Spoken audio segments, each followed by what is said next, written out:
Today is Friday, 31st of July, 2026. My name is Francisco Gaffney, and this is my daily streaming all about governance, risk, compliance, and advisory boards.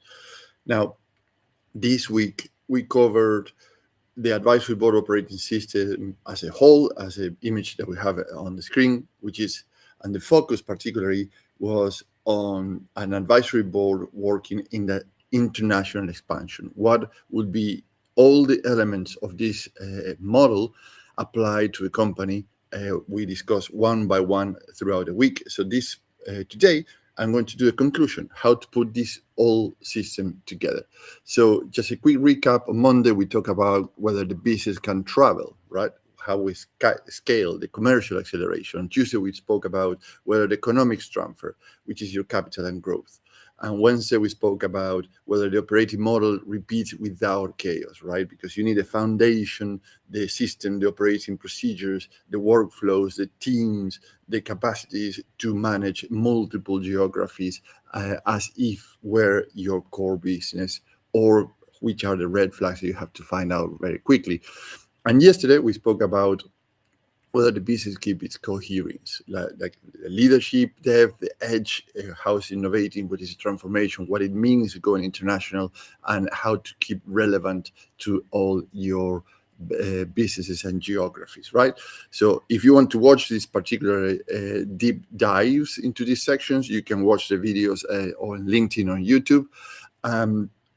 But today, we're going to put all together. The business does not become more valuable, and always remember that we're looking into the overall picture of how to make your business more valuable, particularly this week when you go international, because just because of that, because it is more valuable because it goes international, or actually you are devaluing your business. So that it becomes more valuable when the international actions prove the core is portable, resilient, and investable. And this is the three things that we unpredictable that we mentioned across throughout the week. So if you are interested in more details on what these particular words means, you can watch the previous videos. Now, that is a keyword also that we want to highlight, which is proof, evidence. Not claims, no hopes, no slide decks that actually looks very fancy. But at the end, what you need is proof, the evidence. So the risk today is a foreign movement being mistaken for a real scale, right? A real growth of the company. So they say, oh, we went to 3 or 4 different countries. Yes, but actually, is that a real valuation or real revaluation of organization, or is just a lot of noise? So more countries do not mean better value. And many companies think actually that's a good idea, but they miss a few steps before, which creates a problem later on the lifespan of the company.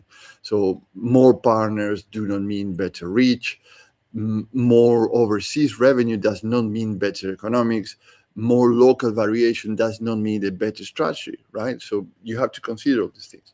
So the board needs to or a way to tell the difference. And that's where the advisory board operating system helps, because actually it's external advice. You don't have to lock with this team forever, but actually you see things in different ways. So 3 things that you should look or problems that the advisory boards help you to see are these. Number 1 is governance becoming firmer while expansion becomes more complex. That's a real problem. Boards needs a stronger visibility, or yourself as a founder, your executive team, a stronger visibility over risk, control, and decisions. So international growth adds more moving parts.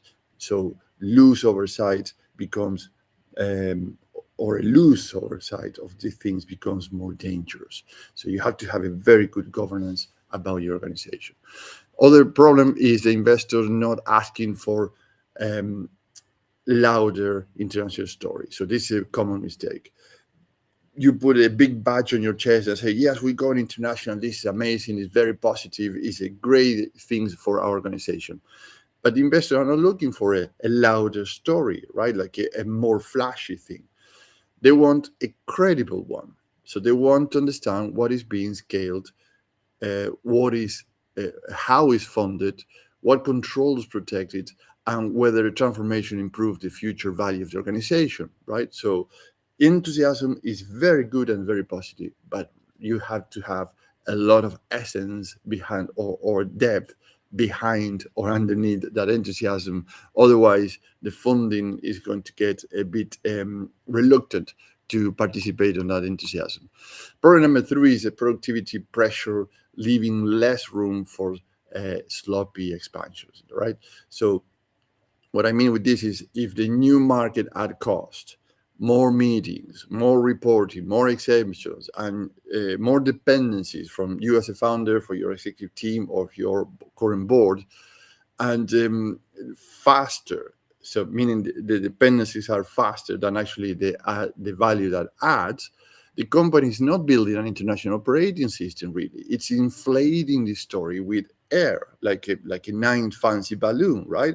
Looks nice, looks impressive, but does not travel far, or is dependent of the wind, and is very hard to control. And actually, if you're not pumping constantly hot air into it, it deflates and falls into the ground. So you have to be very careful in terms of productivity, because you don't want a balloon. You can start the process with a balloon, but make sure that you are carrying with you all the other mechanisms to make sure that this is working for you and your organization and your investors. Now, as a board advisor, what I would propose to consider is the following. First, use a closing board questions. It's a 5 closing questions that every time a new market is discussed. And I give you these questions because actually are very important too. It's the beginning of everything. So if you want to put the week together, start with these questions, because actually these are the things that will justify all the rest of the things that we discussed this week. So number one is, what part of our business or your business is truly transferable, right? So we spoke about transferability yesterday. Number two, what happens if you as a founder or your executive team or your board is absent for 30 days? And this is a classic question in terms of business, in terms of how self-managed an organization can be. But guess what? This was back in perhaps a good question 20 years ago. And why I'm asking this question? Because today it's not about if you're absent 30 days. What happens when you're needed in 2 places at the same time? So it's a matter of immediacy now. It's something that the people need to be present at 2 or 3 places at the same time, which is a priority. So how you replicate yourself in different geographies, in different business units, in different places, with the same decision power, with the same capacity to solve problems, but not depending on you or your executive team or your board all the time and every single day. Question number 3. Can we compare performance across markets in a disciplined way? And this is something that we discussed on Wednesday. And the comparison is that 80% that is standardized across the organization. It's true. You cannot be a cookie-cutter system that actually goes and do exactly the same thing everywhere else. For example, these chains of fast food, you go into any country and you see exactly the same thing, exactly the same product, exactly the same processes, etc., etc. So just it's a simple example, but it's true. Now, what happened at the back is exactly the same pretty much everywhere else. What changes is contract law, health and safety, localization of contracts, and probably the things actually is not perceived by the public. It's the things actually are the mechanics but is the smallest portion of the overall business, because the model works. That's the performances of the company, right? So I hope this give you a good example, a good feel of what I mean with the performances across markets in a disciplined way. Number 4, what must remain standard and what can be localized? Probably I advance the question with an example, but it pretty much is the same. So if you look at the fast food chain, what is localized and what really is a standard that actually can be transferred across any other place. And number 5, will this expansion improve investor trust or only inflate the story, as the balloon example I gave you earlier, right? So those questions bring the whole international expansion together. Second thing to consider, use the scenario test, not the headline number, right? So I give you two real examples. Two companies that grew from 10 million to 15 million, right? But one became more investable because the architecture was disciplined, because all these 5 questions were answered and were documented. But the other company, even with the same revenue, didn't grow and actually became more fragile, and they had to shut down the international expansion because it was more risky with, and their capabilities were not proven to work in other markets. Not because they were bad, it's because they couldn't put the things together in the right place at the right time before the international expansion. And all they're related to the same 5 questions that I shared with you earlier. So, some growth number or similar growth number might have very different business outcomes. The third suggestion is use the advisory board operating system as a joined up board system. So what you see in the screen now is a whole operating system that answer all these 5 questions. So the scale, which is the top of the model, checks whether the business can travel, right? So your commercial acceleration, what you need to consider to answer these questions. In terms of on the right-hand side, predictability checks whether the economics transfer. So is your economics are transferable from one geography to the other. The systems, which is the bottom of the model, checks whether the operating model repeats, right? So the transferability of the business as an operating system. And the edge, which is on the left-hand side of the model, checks whether the business stays coherent and valuable as it grows, right? Because you want to be relevant. You don't want to make a lot of noise or a hot balloon going into the air. You want to make sure that you're relevant to your business. You can use that as a flashy marketing strategy, if you may, at the beginning, but then you have to make sure that it continues to be relevant to your business and coherent across the whole model, so it can be transferred and travel to other geographies. So if those 4 pieces means your commercial acceleration, your predictability, your systems, and your innovations are not connected, what you get is international expansion as a movement rather than the valuation strategy, right? So what you like to do, what is the end game, what is in it for me, if you may, is evaluation strategy. You want to make your company more valuable. So this is where the rotating international advisory board becomes practical, right? Because the business may need a market entry expertise first, then pricing and capital expertise, then system, cyber, and operation control expertise, and then strategy, brand, and leadership depth expertise, all the things that we discussed this week. So the capability should follow the milestone, because not every challenge needs a permanent hire. Not every stage needs a large consulting project, and not every advisor should stay forever, right? So a good advisory board will ask you things, and like this, for example, business is expanding, fantastic, but the proof of transferability is very thin. It is a question that we ask on Tuesday. So, or the other question would be like a board can see the review and market or on review and market activity, but the activity doesn't mean that the testing the operating system is transferable and can deliver. Or might see that international growth is increasing complexity faster than the confidence that is producing to the investor or the shareholders. That this is the challenges that are put in an advisory board, that perhaps the enthusiasm and the energy of the founder, of the executive team, or the board going into the market don't see every day, and they need to stop and consider these things. Now, what do you gain working with me? So 3 things: business outcomes, differentiators, and risk reductions. The outcome is an international growth as a one operating system, transferability, repeatability, resilience, and strategic coherence that support each other. It's not treated independently. Everyone is supporting each other, so it works as a group. And what you gain with this is like the evidence that the things need to be where it need to be done, in which the timing of those things, and which is the evidence that support it.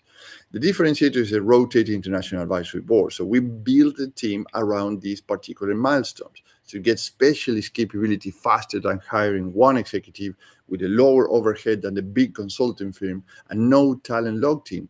We can swap members every 6 months. And the risk reduction is a capability mismatch. You don't want a mismatch in terms of what you have to do when you have to do. You want to have the right people at the right time.